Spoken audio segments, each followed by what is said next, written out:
Hello and welcome to the program. We are so privileged to have Ruan Minnaar with us. And Ruan, I've known for quite some time. Ruan, it's great to have you with us. Welcome to the program. Thank you. Before I introduce maybe the things that you're doing, maybe introduce yourself to us and to the viewers, just to give us a picture of who Ruan is. Thank you. I'm married, happily married for the last 16 years, and we have 3 wonderful children. I am leading the human capital, or so-called HR and marketing functions, for a consulting engineering company called Biggin, who operates in the infrastructure development space. And then I'm fortunate enough to be involved with a very exciting program called Lifework Leadership. Now, Ruan, before we go into the detail of Lifework Leadership, which is what we're going to talk about today, you have been through different kind of ventures in business, property management. So you obviously have a wider kind of perspective of people functioning in business and really trying to have their faith lead the way they think about business, the way they think about integrity within business and people around them.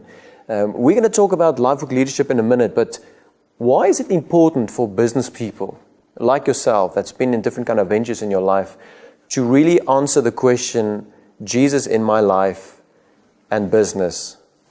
What does that mean? Why is it important for us to engage in that conversation? Tops, maybe to answer out of my personal journey, I gave my heart to the Lord when I was 10 years old.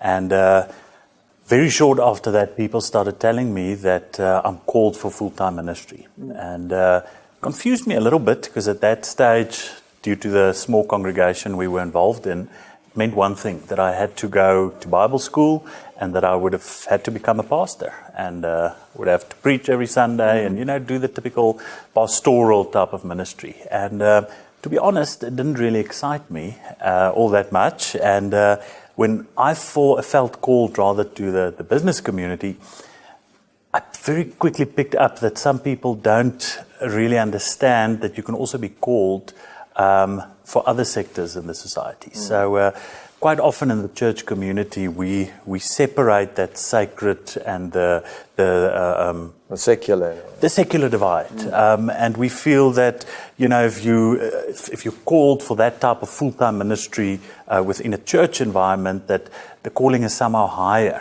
than. So some people work for God that are called to become a church leader, and other people are working on the side of that, praying for the person working for God, in a way. Yes, and typically in the business community, people feel that they're supposed to make money to support the church, the real work, so they can do the work of God.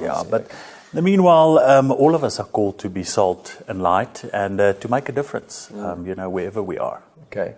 Now, Ruan, we've seen through many years different ways where the church or leadership within business even try to give some kind of context or process for people to start applying biblical truth to their everyday lives, including business.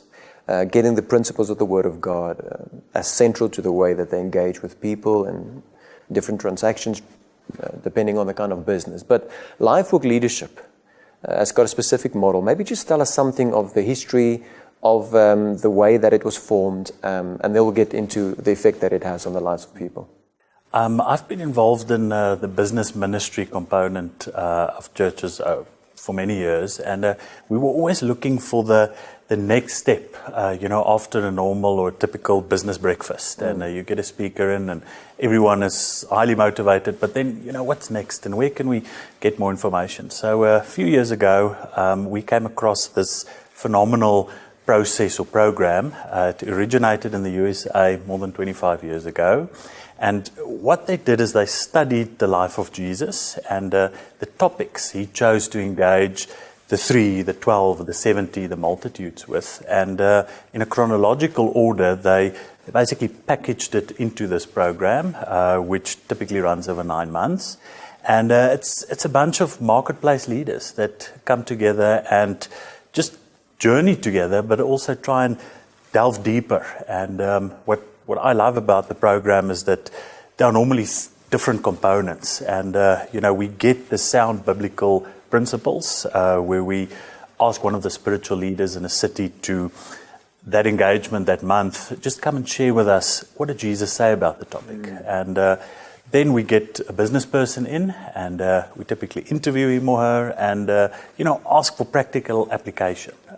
Those stories, and what fascinates me is Jesus also chose parables or the stories, so we can understand, better. And then we get a professional speaker, or maybe someone who wrote a book. So on a topic, we get the various perspectives, and in preparation to a monthly class, we normally have to read, certain prescribed readings and so on. So it's not just attending a few seminars. But Ruan, it's obvious that there's a very intentional process to that. But someone listening to this saying, okay, principles of Jesus speaking to people and business. I mean, Jesus wasn't selling anything. You wouldn't describe him as a businessman. People say the prophet, the rabbi, the teacher, but not necessarily the businessman. How? Maybe just in short, how? Or give an example of one of the principles of Jesus that he taught that you can apply to business. Well, as far as we know, the first 30 years of Jesus' life, he spent in quiet preparation, but he worked in his earthly father's carpentry shop, and he was directly involved in business. And when he started his public ministry, and he had to choose his board of elders or his directors or exco team, he chose all of them out of the marketplace. So all 12 of the disciples were in business, or they were in the work environment, and he chose not to choose one from seminary or from synagogue of the day. And if we look at the amount of parables Jesus told and where he performed the miracles, and just the amount of scriptures throughout the Old and the New Testament, that so many of them are around money or possessions, or because I think God knows how close that can be to our hearts. And I'm passionate about the business world, because I believe that if you want something solved, give it to a business person. We're used to solving problems on a daily basis. Taking a problem, finding the solution, executing that, making it happen. Ruan, now the people that goes through this Lifework Leadership process, 9 months, it's a big commitment to stay for 9 months. Normally we want a quick fix, go in, get something, but a process you can really journey with men and women who really want to discover the truth of what you just shared, what Jesus was doing and teaching into the business world. What effect have you seen over the last, I think, 4 years that Lifework Leadership has been running in South Africa in the lives of the people that's been going through this process? Tops, we've seen phenomenal testimonies, just life change happening. And what's the exciting part is that the vision of Lifework Leadership is to transform a city. And the way to do it, the mission, is through transforming leaders. So we all have to realize that, we have to be the change ourselves, change we want to see in the world. So we start with ourselves and see what we can fix in ourselves to also better contribute, to being that change. So many people have come and discovered their callings and just received that confirmation, gotten rid of guilt. But why am I not working for the church? And can I live my calling and my passion and my purpose, in the marketplace? And all of our worldviews are challenged, which shapes our beliefs and our value systems and all those things. So we really delve deep, into serious topics.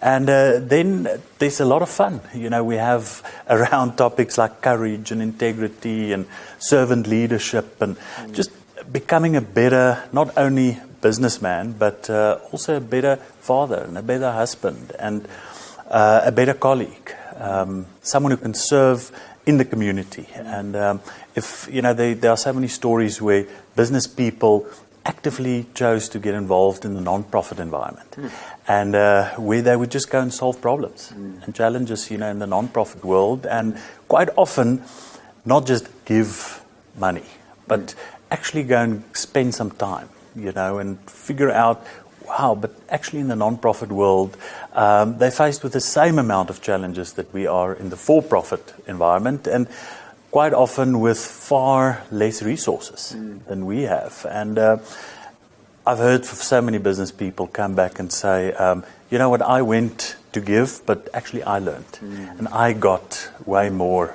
out of the experience. And even from the States where houses burned down or whatever the challenge might be in a city, and business community come together and say, how are we going to solve this? How are we going to address it? It's almost a community-minded fruit instead of just a self-sufficient fruit. Hey, that through the understanding of your own calling, and I like the way that it is entering the bigger world of the businessman or woman. It's not just your calling in business, but your calling in life, which has got an influence in your family and your friendship, everywhere you go.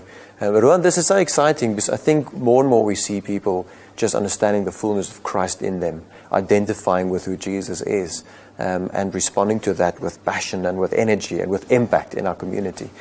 So thank you for leading that. Thank you for sharing the testimony of what God is doing, and let's trust that God will have an even more greater impact through the lives of business people in the time to come. Thank you for your time. Bless you. Thank you for being here. Thank you very much.